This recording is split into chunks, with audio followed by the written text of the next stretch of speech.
नमस्कार, मैं हूं नीलू। तो बांकीपुर विधानसभा उपचुनाव की सियासी तासीर हर दिन गर्म होती चली जा रही है।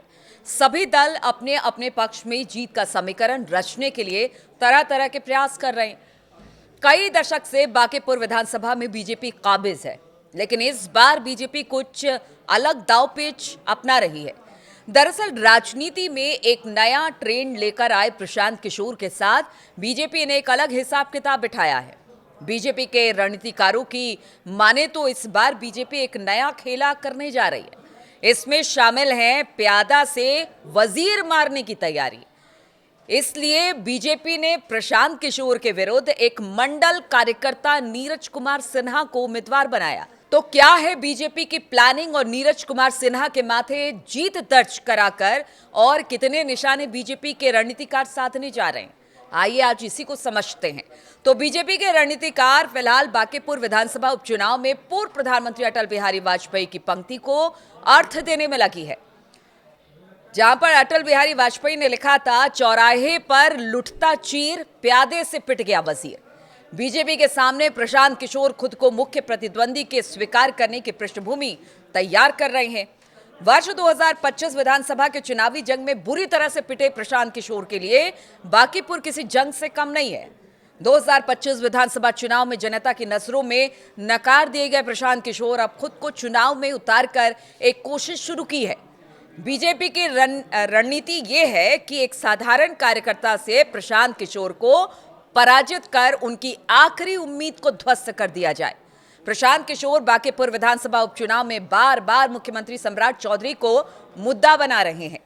बांकीपुर की जनता से बार बार अपील कर रहे हैं कि सम्राट चौधरी को हटाना है तो बांकीपुर विधानसभा उपचुनाव में खड़ा उम्मीदवार को हरा कर यह संदेश बीजेपी केंद्रीय नेतृत्व को भेजे, तभी उनसे मुक्ति मिल सकती है। सम्राट चौधरी नेतृत्व की रणनीति है कि ऊंचे ऊंचे फेंक रहे प्रशांत किशोर को एक साधारण कार्यकर्ता से हराकर उनके मनोबल को ध्वस्त किया जाए। दरअसल प्रशांत किशोर चुनाव ट्रेंड को बदलना चाहते हैं। जातीय आधारित पार्टियों के बीच होते जंग को वो मुद्दों आधारित चुनाव बनाना चाहते हैं। पीके चाहते हैं कि चुनाव व्यवस्था जितनी इस वक्त कमियां हैं उनको ऊपर उठाकर उन्हीं के इर्द गिर्द चुनाव राज्य में व्याप्त भ्रष्टाचार और बढ़ते अपराध के दायरे में ही इस चुनाव को कराया जाए। पीके की कोशिश यह है कि हर हाल में वोटिंग से निराश एक बड़ी जनता को बूथ तक लेकर आया जाए।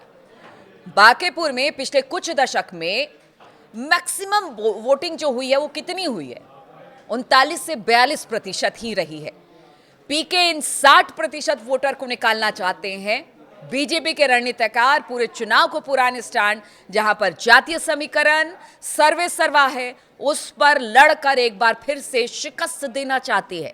हिंदुत्व की धार और जातीय दायरे में वोटों का विभाजन कर बीजेपी जीत के समीकरण को मूर्त रूप देना चाहती है।